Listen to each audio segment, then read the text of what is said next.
Si Conor McGregor realmente pelea este 11 de julio contra Max Holloway como se ha anunciado hace un par de semanas por Dana White, habrán pasado exactamente 5 años y un día desde la última vez que pisó el octágono, y fue en aquella pelea donde terminó con la pierna rota y cerrando su trilogía ante Dustin Poirier. De Conor McGregor se puede decir muchas cosas. Se puede decir que es el artista marcial mixto más importante de la historia, se puede decir que es un personaje controversial, se puede decir que es probablemente no. Creo que de todas formas el peleador más exitoso de toda la historia de las artes marciales mixtas y quizás de los deportes de combate en general. Pero poco se habla de su historia, poco se habla de qué cosa es lo que ha pasado en la vida de Conor McGregor, por qué McGregor es quien es, por qué consiguió lo que consiguió. Porque es que hoy, ante el anuncio de esta nueva pelea, todos estamos desesperados siguiendo las noticias a ver si es que realmente Conor llegará. Y es por eso que he preparado este video, con la historia de Conor McGregor. Antes de los trajes caros, antes de los yates, antes de que su nombre llenara arenas en todo el mundo, Conor McGregor era solo un chico de Crumlin, un barrio obrero al sureste de Dublín. Un lugar lejos del glamour, marcado por las rutinas duras, trabajos físicos y expectativas modestas. Aquí no se soñaba con cinturones dorados, se soñaba con sobrevivir, con conseguir un empleo estable y no desviarse demasiado del camino. Conor nació el 14 de julio de 1988. Creció en una Irlanda que todavía sentía los efectos de las crisis económicas, donde el futuro parecía algo que se aceptaba más que algo que se elegía. Su familia era trabajadora, sin lujos ni privilegios. Nada en su entorno indicaba que estaba destinado a convertirse en una de las figuras más reconocidas del deporte mundial. Desde pequeño, Conor mostró una personalidad intensa. No era el niño más grande ni era el niño más fuerte, pero sí era uno de los más confiados, incluso cuando no había razones claras para estarlo. En la escuela, esa seguridad a veces se confundía con arrogancia, otras veces con rebeldía. Pero había algo constante. Conor no aceptaba bien sentirse pequeño. El primer contacto real con la pelea llegó a través del boxeo. A los 12 años comenzó a entrenar para defenderse del bullying, algo común en los barrios como Crumlin. El gimnasio no era el lugar de glamour, sino de disciplina cruda, sacos viejos, olor a sudor, entrenadores duros. Pero ahí McGregor encontró algo clave: control. Control sobre su cuerpo, sobre el miedo, sobre la narrativa que otros intentaban imponerle. Desde su adolescencia el boxeo se convirtió en un refugio, no porque fuera el mejor, sino porque era el lugar donde podía canalizar su energía. Aprendió a moverse, a medir la distancia, a confiar en sus reflejos. Y sin saberlo estaba formando la base de lo que sería su estilo, ese estilo que todos vimos brillar en la UFC. Al terminar la escuela la realidad lo alcanzó. Como muchos jóvenes de su entorno, McGregor empezó a trabajar como aprendiz de fontanero, es decir, gasfitero. Jornadas largas, trabajo físico, madrugadas frías, el tipo de vida que parece predestinada cuando no se tienen contactos ni recursos y cuando eres de Crumlin en Dublín.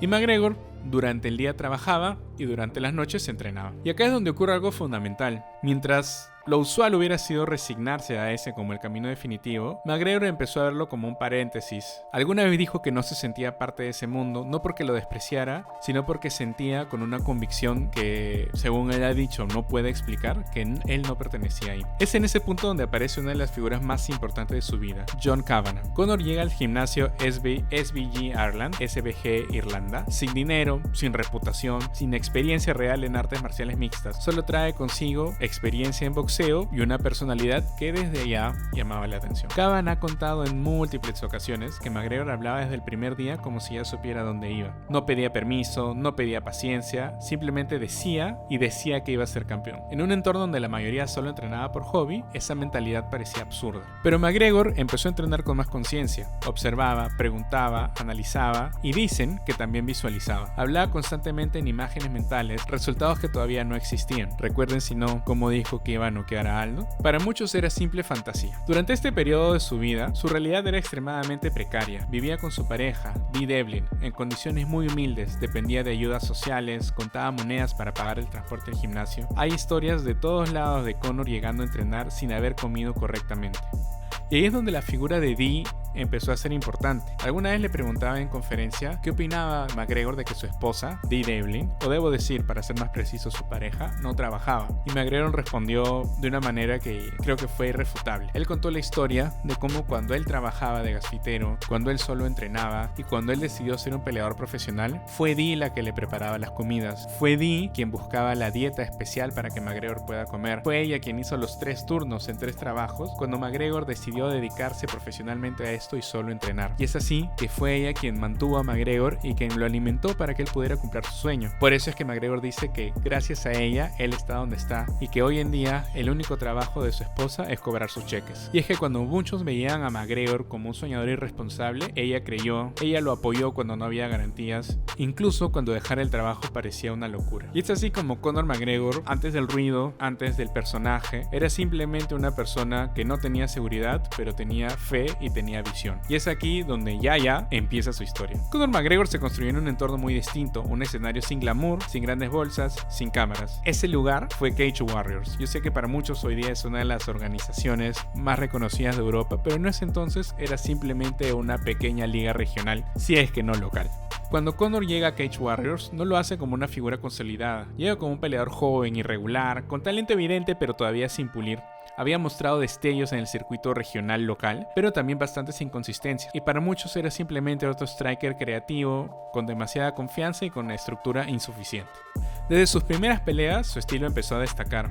La postura amplia, la mano izquierda baja, el control de la distancia, pero también se notaban las fallas. En ocasiones se exponía demasiado a los takedowns, era contraatacado e incluso solo confiaba en su poder. Pero en Cage Warriors, sin tantas luces, sin tantas cámaras, sin tanto público, pudo cometer errores para luego aprender. El punto de inflexión llega de hecho en Cage Warriors, si hablamos de su estilo. Conor empezó a afinar su lectura del rival y dejó de concentrarse solo en ser el que pega más fuerte, sino en ser el que pega primero, ser el que pega con mejor timing, ser el que tiene el mejor ritmo. Y recuerden la gran frase de McGregor en una de sus entrevistas post pelea: Precision beats power, timing beats speed. La precisión vence al poder y el timing vence a la velocidad. Yo creo que McGregor eso lo aprendió desde que estaba en Cage Warriors. Y es ahí de hecho donde Conor por primera vez es doble campeón, primero en peso pluma y luego en peso ligero. Esto no fue solo un logro deportivo, sino que fue una declaración de intenciones. McGregor no quería ser uno más. Y aquí es donde el contexto se hace clave. Nadie antes había hecho eso en Cage Warriors, con ese impacto mediático. McGregor no solo ganaba, empezó a dominar la narrativa, predecía resultados, anunciaba los knockouts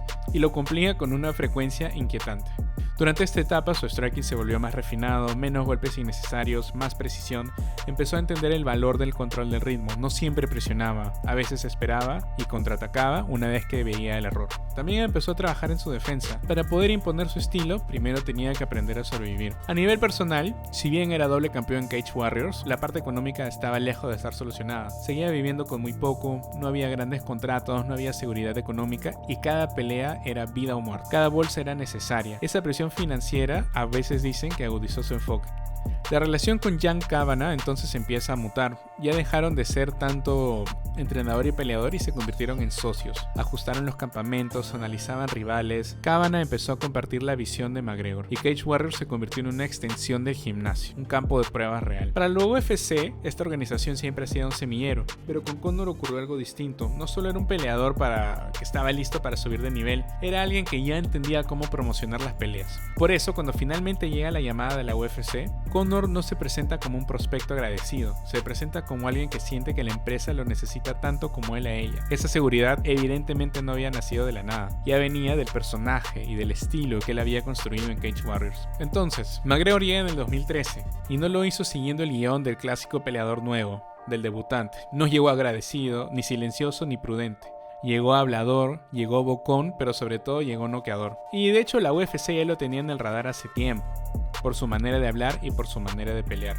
Su debut se dio ante Marcus Brimage, un peleador atlético, explosivo, conocido por salir agresivo desde el primer segundo. En teoría era una buena pelea para medir al irlandés. En la práctica fue un espectáculo. Brimage salió fuerte, lanzó con todo lo que tenía. McGregor tuvo que absorber algunos golpes, pero logró ajustar. Y en menos de un round conectó aquella mano con la que terminó ganando por nocaut técnico. No fue solo el resultado lo que llamó la atención, sino fue la calma y sobre todo las declaraciones que vinieron después. Y es que McGregor tomó una actitud donde no celebraba un logro inesperado, sino como que finalmente había demostrado quién era y qué es lo que valía. En su segunda pelea se enfrenta a Max Holloway, que luego sería probablemente el mejor peso pluma de la historia. El contexto era distinto, igual, ¿no? Holloway era joven, resistente, con volumen constante, y por eso la pelea fue más larga, más táctica. Pero McGregor demostró paciencia y capacidad de adaptación. Se terminó lesionando la rodilla, pero ajustó su estrategia y ganó el combate. La UFC entendió que no estaba ante un simple striker carismático, sino que estaba ante alguien capaz de leer una buena pelea, modificar su su enfoque, pero sobre todo a alguien capaz de vender. Y es que fuera del octágono su presencia seguía creciendo. Cada entrevista era una oportunidad para marcar territorio, no atacaba sin motivo, apuntaba siempre hacia arriba, nombraba campeones, hablaba de cinturones, nunca, pero nunca se dedicó a hablar mucho de su rival cuando no estaba todavía en el top de la división. Llega la pelea contra Dustin Poirier, otro punto de quiebre probablemente en la historia de McGregor. Ambos jóvenes, ambos aún en las 145 libras, ambos con estilos agresivos, pero McGregor lo quebró en la previa y terminó ganándole a un Poirier que entró desconcertado desde el primer segundo. Consiguió el knockout y eso no solo elevó su estatus deportivo, lo colocó en una conversación real dentro de la división. La UFC empezó a acelerar su camino, ya no era un proyecto a largo plazo, ya no era una apuesta de una liga regional, ya no era quizás un punto de entrada al mercado europeo, era una pieza que Dana White empezó a ver como lista para ser empujada.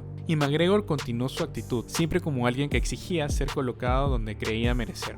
Y es que recordemos, las 145 libras era un roster silencioso, había mucho talento pero había mucho silencio. Desde el mismo José Aldo, que por lo propio que no hablaba inglés, no era un campeón bocón, quizás solo tenía algunos boca a boca contra sus rivales, pero nada más. Conor era ruido y era venta. La empresa empezó a rodearlo de oportunidades y pruebas cada vez más exigentes, y él respondió no solo con victorias, no solo con bravuconería, sino con resultados contundentes. En muy poco tiempo ya McGregor había pasado de ser un debutante europeo a uno de los hombres más conectados del roster. No tenía título, no tenía estatus oficial, pero tenía una presencia que ya traspasaba la jaula. El ascenso de Conor fue rápido, pero la UFC lo calibró con bastante cuidado, y es que ellos entendían que tenían entre manos un peleador que podía llenar un vacío importante, el de la superestrella activa, joven, carismática y capaz de vender eventos por sí sola. En ese entonces, recuerden, ya St. Pierre estaba en pausa, Silva estaba en su etapa final, y Jon, si bien era un talento inmenso, siempre Dana White supo que era problemático, y la UFC necesitaba otro rostro, y en unas divisiones que eran nuevas, habían venido desde WEC, y Conor parecía que podía hacer esa cara que la UFC necesitaba. Y es así que llega la pelea contra el alemán Dennis Siver, que venía de una suspensión por uso de sustancias prohibidas. Siver estaba lejos de ser el contundente más peligroso, y de hecho McGregor se paraba burlando de él por su tamaño, pero al final él tenía que cumplir un rol ahí. Era un hombre que tenía algo de experiencia y sobre todo representaba una oportunidad de que McGregor pelee en el mercado europeo, europeo versus europeo, y la UFC hizo este evento por alguna razón en Boston, que es prácticamente territorio irlandés por la diáspora que hubo hace algunos años. Si no saben, pueden ver la película Pandillas de Nueva York, y es ahí donde Conor adoptó quizás el speech que lo acompañó durante el resto de su trayectoria en la UFC, el representante de Irlanda, de Europa, de una afición hambrienta de protagonismo, de un pueblo que quería más.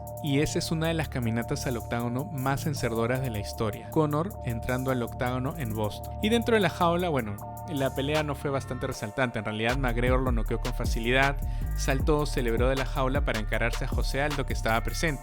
No estaba planificado en realidad hacer este careo, pero la UFC lo permitió porque ya sabían qué es lo que querían hacer.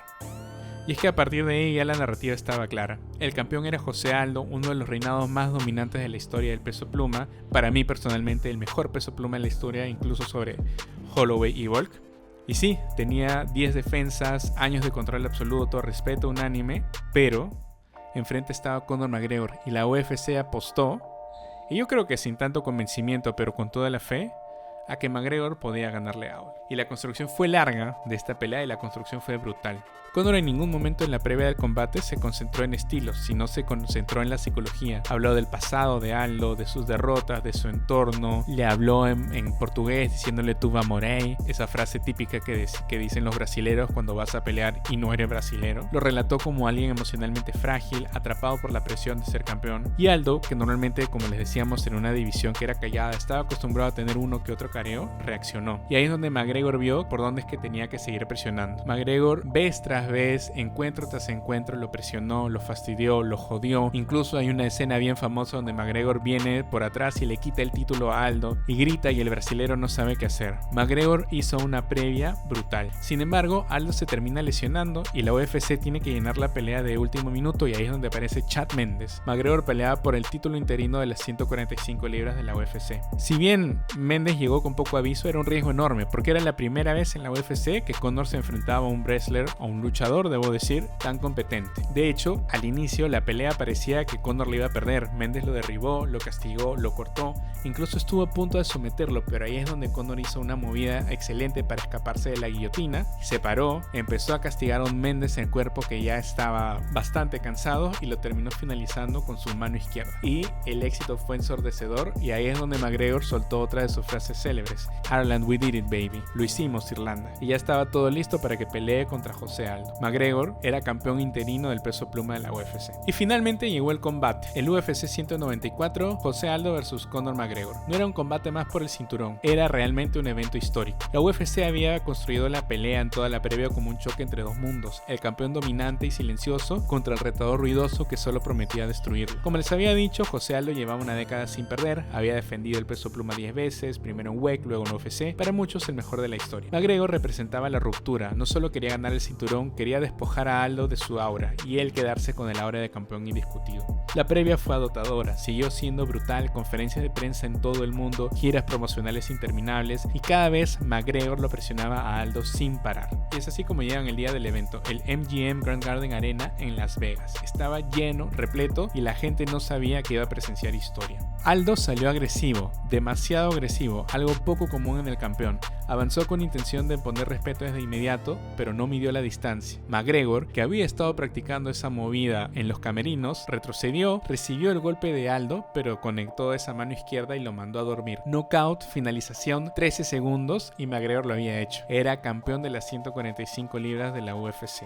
Esta pelea terminó siendo la finalización más rápida en la historia de la UFC en peleas de campeonato. Iba a ser difícil que se supere. Y McGregor le puso el ojo a otro brasilero. Rafael dos Anjos, campeón de peso ligero, las 145 libras de la UFC, se convertiría, al menos en ese momento parecía que se iba a convertir en el siguiente rival de Conor McGregor en el UFC 196. Era la narrativa perfecta. Conor buscaba un segundo cinturón, subiendo de división, desafiando los límites, pero RDA, que estaba programado a pelear, se termina lesionando días antes del evento, y es ahí donde aparece Nate Diaz, el rival más importante en la carrera de McGregor. Nate aceptó la pelea con apenas 11 días de preaviso. No era el hombre más peligroso en el ranking, pero sí era uno de los más incómodos. Tan poca fue la anticipación que tuvieron que pactar esta pelea en las 170 libras. Diaz era alto, resistente, con un cardio infinito y un estilo basado en la presión constante y en nunca ser noqueado. Nate decía que no tenía miedo de Conor, ni deportiva ni verbalmente. La previa, en esos 11 días, fue caótica, pero distinta a la anterior. Con Aldo, Conor había sido el agresor absoluto. Con Nate, el intercambio fue más equilibrado. Nate no se intimidó, no reaccionó emocionalmente, solo se burló, sonrió y así aceptó el papel que le había tocado cumplir. Dentro del octágono, la pelea empezó como muchos esperaban. Conor salió rápido, conectó los golpes duros, Nate Diaz fue al piso más de una vez, pero había algo que estaba haciendo diferente, y es que Nate Diaz, cada vez que iba al piso, se volvía a parar. Absorbía los golpes y se volvía a parar y seguía caminando hacia adelante. Y McGregor estaba gastando demasiada energía. El primer round fue intenso. Conor trató de quebrar a Nate Diaz, pero no lo logró, y luego se empezó a cansar. Llega el segundo round y Diaz lastima a un McGregor ya cansado, y Conor hace lo inimaginable. Va al piso, trata de hacer un takedown. Diaz bloquea el derribo, lo invierte y termina ganándole por rear naked choke, y parecía que se había acabado la hora de McGregor. Pero tanta había sido la expectativa por esta pelea que la revancha se hizo inevitable y llegó el UFC 202. Otra previa intensa, conferencias fuera de control,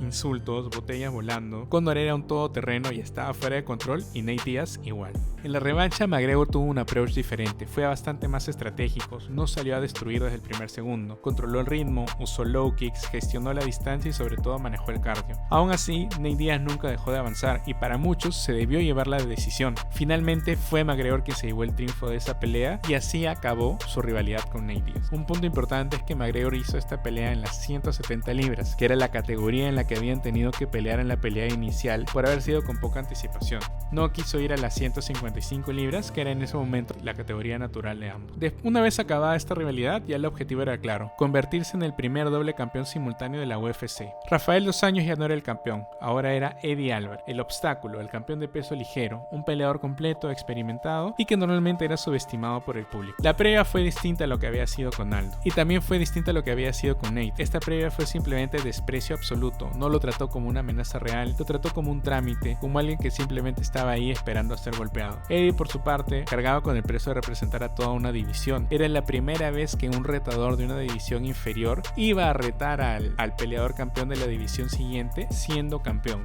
Álvarez no podía perder. Y el encuentro se da en el UFC 205, que no era cualquier evento, era el primer evento de la UFC en Nueva York. La comisión, después de años, había levantado la prohibición para que se practiquen MMAs y la UFC necesitaba algo histórico. Y evidentemente la elección era Conor McGregor. Y dentro del octágono fue quizás la mejor pelea que vimos del irlandés. Una actuación perfecta. Un Álvarez que sí, alguna vez declaró que no siguió el plan de pelea, pero igual, McGregor lo conectó sin parar, mantuvo la distancia, la calma, ni sudó, varios knockdowns y finalmente le ganó a Álvarez vía knockout. Una pelea impecable. Doble campeón, 2 divisiones, un solo nombre. Y en ese momento McGregor no solo consiguió batir un récord y conseguir un hito histórico en la UFC, sino que consiguió la libertad total. Ya el nombre McGregor se había hecho más grande que la UFC no lo podía contener. Y aparece el boxeo, no como una locura, sino como una oportunidad lógica desde su nueva posición. Floyd Mayweather era el peleador más famoso del mundo, invicto, multimillonario. El combate deportivamente no tenía sentido, pero económica y culturalmente era un evento épico. La previa de la pelea fue un circo mediático y la pelea fue uno de los espectáculos más vistos deportivos a nivel mundial. Dentro del ring, el resultado fue el esperado. McGregor no era rival para Floyd Mayweather, pero el irlandés no terminó perdiendo nada. Al final demostró valentía, tuvo algunos buenos momentos y perdió como era de esperarse. Su aura no se había visto afectada para nada, su valor como peleador tampoco, y lo único que había mejorado McGregor era su reputación y su cuenta bancaria. McGregor ya había pasado en ese momento a otra liga. Y muchos dicen que este fue el otro punto de inflexión, el punto que lo empezó a llevar a decaer. El Conor que regresaría, dicen, ya no tenía la misma urgencia, ya no tenía la misma hambre, ya no entrenaba con la misma desesperación, porque el motor interno ya no estaba, o estaba funcionando diferente. El doble campeonato lo elevó y la plata del boxeo lo transformó. Desde ahí cada regreso al octágono estaría marcado por una pregunta que nunca antes había existido. ¿Todavía necesita ganar? O peor aún, ¿todavía puede ganar? McGregor ya era una figura fuera del deporte, pero mientras su nombre crecía, algo más se acumulaba en silencio, una cuenta pendiente: Khabib Nurmagomedov. Desde muchos años antes de que compartieran el octágono, la rivalidad ya existía. No nació en un ring ni en una pelea cercana, sino de visiones opuestas. Khabib representaba disciplina, tradición, silencio, sacrificio. Conor representaba ruido, espectáculo, provocación y control mediático. Cuando la UFC anunció que finalmente se enfrentarían en el UFC 229, el evento se convirtió en quizás la pelea con más expectativa de la historia de la UFC. La previa probablemente fue la más tóxica y caótica en la historia de la empresa. McGregor cruzó líneas que nunca antes había cruzado, insultó personajes, insultó religiones, insultó a la familia de Khabib. Para muchos ya no era trash talk ni guerra psicológica, simplemente era una pelea verbal desenfrenada. Khabib, por el contrario, no respondió con silencio y con su célebre frase "Send me location", que fue después de que McGregor atacó el bus de los peleadores en el evento de la UFC donde Khabib peleó con Al Yaqin y por eso terminó suspendido. La noche de la pelea el ambiente era eléctrico. Nunca antes se había sentido tanta tensión en una arena. Desde el primer segundo quedó claro que algo que cambiaría la historia de McGregor para siempre. Khabib no estaba intimidado y se sabía superior. El primer round del plan de Nurmagomedov fue brutalmente simple: derribo, control y ground and pound. No buscó finalizar rápido, no buscó arriesgar, simplemente empezó a quebrar a McGregor. Para muchos ese primer round ya había marcado el ritmo de la pelea, pero no era sino hasta el segundo round que se notó la real diferencia de niveles. McGregor, preocupado por el takedown, bajó la guardia y Khabib lo conectó con un volado de derecha. McGregor al suelo, se paró, no terminó noqueado, pero ya estaba claro que McGregor no estaba seguro ni siquiera de pie. Conor logró sobrevivir y tuvo un tercer round competitivo. De hecho, creo que fue uno de los pocos rounds que Khabib perdió en la historia de su carrera profesional, pero la dinámica ya estaba definida. En el cuarto round, el ruso consiguió el derribo y finalmente lo sometió vía sumisión. La imagen final fue devastadora: Conor rindiéndose en el centro del ring, cosa que no habíamos visto desde la pelea con Nate Diaz, y contra un rival que parecía que no iba a poder superar. El post-combate fue terrible: los saltos de la jaula, las suspensiones, las multas, un senador que tuvo que huir del escenario porque había un descontrol total. Khabib Nurmagomedov salió a pelear contra el equipo, saltó la jaula, mejor dicho, para pelear contra el equipo de McGregor, y el equipo de McGregor evidentemente reaccionó y también entraron a agredirse mutuamente. Fue todo un despelote que se convirtió en un desbarajuste dentro de todo el recinto. Y ahí se quebró el personaje de McGregor. No solo fue suspendido, sino que ya no controlaba la narrativa, ya no era invencible, había perdido el aura y se había encontrado un rival que desde el silencio había sido muy superior. Pasaron años hasta que McGregor regresó en el UFC 246 contra Cowboy Cerrone. Este de hecho fue uno de los últimos eventos numerados antes de la pandemia. En el papel era una pelea ideal, pero por primera vez en las 170 libras. Cerrone era una leyenda, sí, pero también un veterano con desgaste, un striker que probablemente no le iba a buscar llevar al piso, había tenido una racha favorable reciente y McGregor necesitaba una pelea, como se le dice, una tune-up fight para volver. La pelea terminó durando solo 40 segundos. McGregor salió agresivo, le conectó unos golpes extrañísimos con el hombro y finalmente lo terminó finalizando de un high kick. La victoria fue contundente, pero no respondió la pregunta que ya muchos se hacían. ¿McGregor podía ganar una pelea competitiva? ¿Podía McGregor pelear contra la adversidad? No se había encontrado ningún round difícil ni mucho menos. Y es así como llegan las peleas contra Dustin Poirier. Estas fueron algo distinto, no fueron una humillación instantánea ni un caos extremo, fueron quizás algo más cruel, una demostración clara y repetida de que el tiempo, el cuerpo y el deporte habían avanzado, y McGregor no se había puesto al día. Cuando se anunció su segunda pelea con Poirier en el UFC 257, la gente estaba razonablemente optimista, se hablaba de un Conor maduro, respetuoso, de una versión más tranquila porque ahora era papá, sin insultos extremos, sin guerra verbal, incluso se habló hasta de las donaciones benéficas que McGregor hizo a la charity de Poirier. La pelea comenzó con intensidad, Conor se veía cómodo, rápido, confiado, sus golpes seguían siendo precisos, pero tiraba menos patadas, estaba con menos ritmo y Poirier había hecho un ajuste táctico importante, las low kicks. Una y otra vez, Dustin castigó la pierna delantera de McGregor. No era algo nuevo, pero Conor, a diferencia de lo que había hecho muchas veces anteriores, no ajustó y no encontró soluciones, y fue así que Poirier terminó lastimando la pierna de McGregor, este no pudo reaccionar, no tuvo movilidad y fue finalizado vía knockout, y ese fue el inicio del fin. De ahí viene la siguiente carrera, un Conor que llega brutal, hablando hasta de la esposa de Poirier, hablando de que, bueno, esto no lo puedo decir por este video de YouTube, pero de que iba a pasar algo muy grave en el octágono, y había dado un giro de 180 grados versus el McGregor que se había presentado en la pelea anterior. El combate fue breve, Poirier lo dominó, lo castigó, Conor sí dio unos buenos golpes pero nada que ver, y el final fue peor. McGregor con la pierna rota al final del primer round, gritando, pidiendo que la decisión sea un TKO médico, y un Poirier que se retiró simplemente caminando sabiendo que no había nada más que hacer. Conor estaba acabado. Esa es hasta este momento la última pelea de McGregor en el octágono. Pero fuera del octágono los problemas también empezaron a acumularse. Vinieron arrestos, investigaciones, incidentes en bares, demandas civiles, acusaciones graves, videos filtrados, etcétera, etcétera, etcétera. El McGregor que antes controlaba la narrativa ahora parecía perseguido por ella. Cada aparición pública era un riesgo, cada declaración generaba controversia. Ya no se hablaba de su próximo rival, sino de su próximo problema legal. Incluso su figura física cambió. El cuerpo más grande, más musculoso, y esto hizo que se alimenten las especulaciones sobre el uso de sustancias indebidas. ¿Estaba entrenando para competir o ya se trataba solo de mantener una imagen? La UFC mientras tanto empezó a mantener distancia, se dieron cuenta que ya no podían contar con Conor. Surgieron nuevas estrellas, nuevas rivalidades y la atención mediática que McGregor había tenido, al menos en la UFC, desapareció. Las derrotas con Poirier no solo marcaron el final de una trilogía, marcaron el momento en el que quedó claro que ya no bastaba con creer. Esa convicción, ese timing ya no eran el mismo ni eran suficientes. El cuerpo ya no respondía igual y el aura de invencibilidad había desaparecido. Hasta que llegó este anuncio, la pelea en este 2026 de McGregor contra Holloway. Obviamente no iba a ser en las 155 libras, estamos en las 170 libras, una categoría que McGregor había visitado solo una vez antes, cuando peleó contra Donald Cerrone en aquel evento pre-pandemia. ¿Qué va a pasar ahora? No está claro. McGregor supuestamente es el peleador más testeado por antidoping de la UFC en lo que va del año. Supuestamente se va a presentar a pelear este 11 de julio, como les decía al inicio del video, pero realmente lo que va a pasar no lo sabremos hasta que McGregor ponga un pie en el octágono. Cuando él ponga un pie en ese escenario, yo creeré que el irlandés va a volver a pelear. Pero mientras tanto, creo que hay muchas cosas que pueden pasar. Y sin importar todo esto, sin importar si pelea o si no pelea, si pelea y pierde o si pelea y gana, creo que el legado de McGregor y todo lo que ha logrado hacer para los peleadores, para nosotros los fanáticos y para el deporte en general es inigualable.